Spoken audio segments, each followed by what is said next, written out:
देखिए, शहीद वाल की परिकल्पना मई 2014 में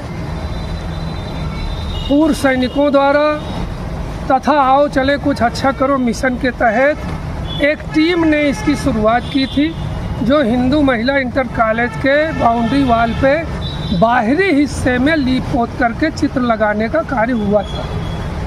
और यही स्कूल के लोगों ने हम लोगों को अनुमति दिया है कि आपको अंदर से कोई मतलब नहीं रहेगा, और वो सफल हुआ।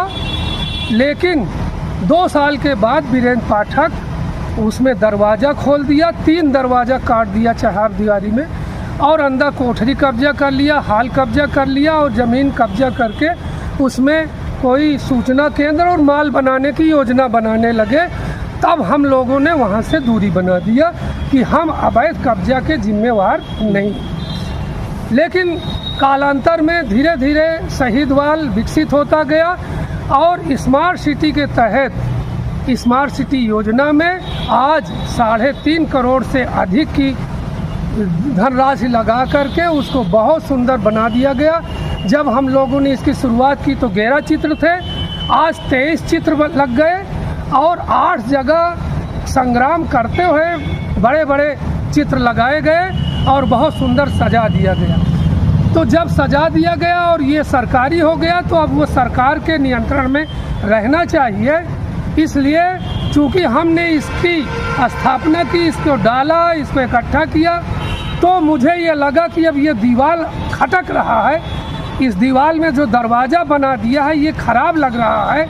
और हमारा कारगिल शहीद नायक लालमणि यादव का चित्र भी उस समय शुरुआत में लगाए गए, वो चित्र गायब कर दिया गया, वो चित्र का वहाँ कहीं प्रदर्शन नहीं है। तो हमने 2 चीज़ की मांग किया है कि शहीद वाल में कोई सेंध ना हो, कोई दरवाज़ा ना हो, और उसको दीवार उठा के बंद कर दिया जाए और किसी का अवैध कब्जा या नियंत्रण किसी व्यक्ति का न हो, और कारगिल शहीद नायक लालमणि यादव का चित्र लगा दिया जाए। इस बात को लेकर के हमने जिलाधिकारी महोदय को पूरी पत्रावली के साथ ज्ञापन दिया, जिसे मुख्यमंत्री जी को भी भेजा, मंडलायुक्त प्रयागराज को भेजा, उपाध्यक्ष पीडीओ को भेजा, नगर आयुक्त को भेजा।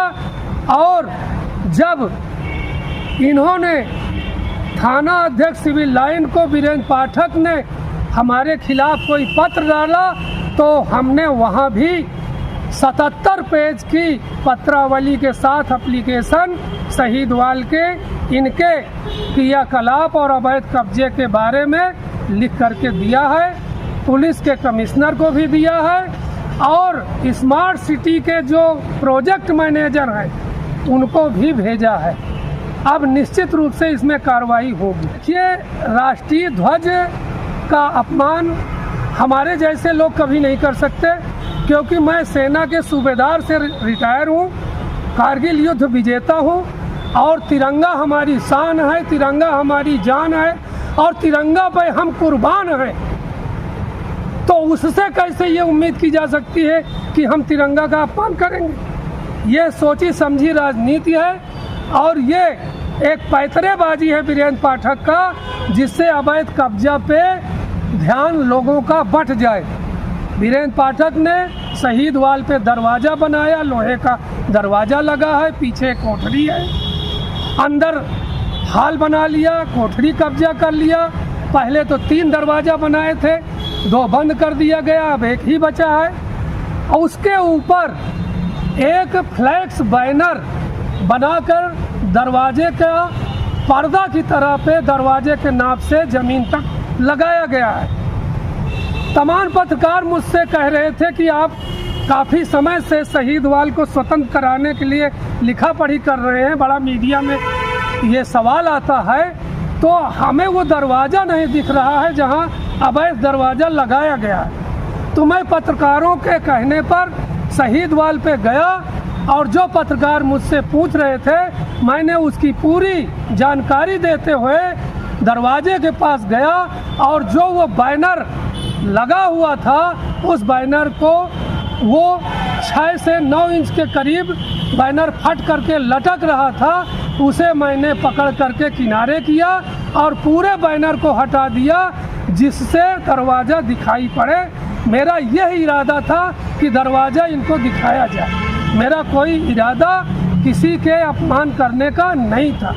लेकिन बाद में मुझे पता चला कि बीरेन्द्र पाठक थाना अध्यक्ष सिविल लाइन को ये दिया है कि उसमें तिरंगा का चित्र लगा था, उस चित्र का अपमान कर दिया श्याम सुंदर सिंह पटेल ने, लिहाजा इनके ऊपर कार्रवाई की जाए। तो ये बिल्कुल सरासर गलत है। तिरंगा झंडा शहीद वाल पे दरवाजे के ऊपर पर्दे के तौर पे अगर इसको इस्तेमाल किया तो यह अवैध है और झंडे का अपमान है। साथ ही पॉलीथीन और फ्लैक्स या किसी भी तरह का चीज़ों में राष्ट्रीय ध्वज बनाना कानूनन अपराध है। दूसरी बात, तिरंगा को गलत कार्यों के लिए इस्तेमाल करना यह भी गैर कानूनी है, क्योंकि दरवाज़ा अवैध है और वो अवैध कार्य कर रहे हैं। उसको छिपाने के लिए अगर उन्होंने इस तरह का चित्र लगाया रहा तो वो खुद इसका अपमान कर रहे हैं। दूसरी बात, तिरंगा झंडा हमेशा घर के ऊपर लगता है, दीवार के ऊपर लगता है और ऊंचाई पे लगाया जाता है। इन्होंने तो दरवाजे का पर्दा बना करके ज़मीन में लगा दिया और झंडे का मान नहीं अपमान कर दिया। तो अपमान तो इन्होंने किया, जो झंडा का एक नियम और कानून है उसकी धज्जी उड़ा दी, लिहाजा इनके ऊपर कार्रवाई होनी चाहिए। और जब मुझे ये पता लगा तो 77 पेज की चित्र और इनके सारे चीज़ों का वीडियो के साथ मैंने पत्र थाना अध्यक्ष को दिया है, सब जगह भेजा है, कार्रवाई हो रही है। एक दिन सच्चाई सामने आएगी और किसने अपमान किया और किसने कब्जा किया ये सरकार निर्णय लेगी। दरवाज़ा बंद होगा, कारगिल शहीद का चित्र लगेगा और सरकार द्वारा बनाया शहीद वाल स्वतंत्र होगा और पाप का घड़ा बीरेन्द्र जी का भर चुका है, वो घड़ा भी फूट जाएगा और तब पता चलेगा पाप किसने किया। जय हिंद, जय भारत, जय शहीद वाल। मैं पूर्व सूबेदार थल सेना कारगिल युद्ध विजेता श्याम सुंदर सिंह पटेल, वरिष्ठ समाज सेवी, प्रयागराज, संरक्षक, वीर सेनानी पूर्व सैनिक कल्याण समिति।